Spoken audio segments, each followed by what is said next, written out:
Moikka kaikki ihanat Elovena-fanit! Terveisiä kauniista keväisestä, melkeinpä kesäisestä New Yorkista.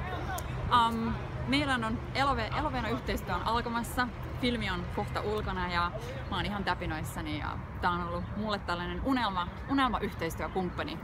Miten tähän päästiin on Ylen haastattelun kautta viime kesänä. Haastattelija kysyi minulta, mitkä olisi vielä sellaisia brändejä, minkä kanssa haluaisit tehdä duunia, ja minä sanoin rehellisenä suomalaisena, että Elovena, koska kaurapuuro on ollut mulle aina tosi tärkeä. No, seuraavana päivänä tulee maili Elovenalta ja kysytään, että hei, me nähtiin sun haastattelu ja mitäs me pystyttäisiin tekemään yhdessä. Ja tuli kyllä yksi unohtamattomimmista kesälomapäivistä tämä maili sen jälkeen. Ja siitä lähtien me ollaan sitten työstetty ja ideoitu, että mitä me pystyttäisiin tekemään. Ja nyt tämä filmi on kohta ulkona ja kaikkia mitä muutakin on luvassa. Elovena on mulla aina ollut tosi rakas brändi, koska jo ensimmäisenä kesäduuneissa mä oon hyllyttänyt Elovena-tuotteita kaupan hyllyillä, laittanut ne kauniiseen järjestykseen. Kouluissa on aina minuuttipuurot aamuisin mukana ja tällä on mulla aina se on ollut jotenkin aamurutiineissa mukana.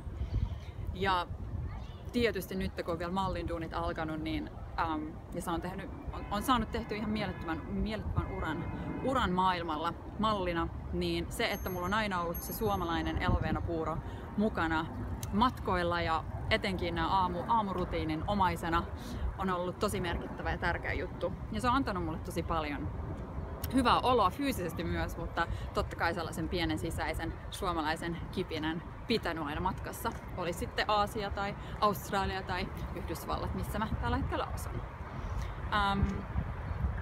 Ja tosiaan nämä tuotteet on aina mahdollistanut mulle sen, että mulla alkaa aamu tosi hyvin. Mä aina hymyilen. Läheiset, jotka tietää, mutta ne tietää, jos mä en saa Elovena-puuroa aamuisin, niin ei ole hyvä fiilis aloittaa päivää eikä lopettaa päivää.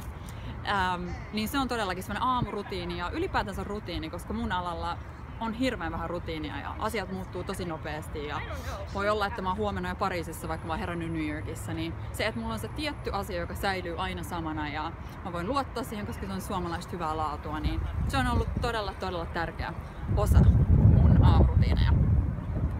Mut joo, mä oon todella innoissani ja todella otettu, että tällainen yhteistyö tapahtuu ja olen siitä ikuisesti kiitollinen. Huippua!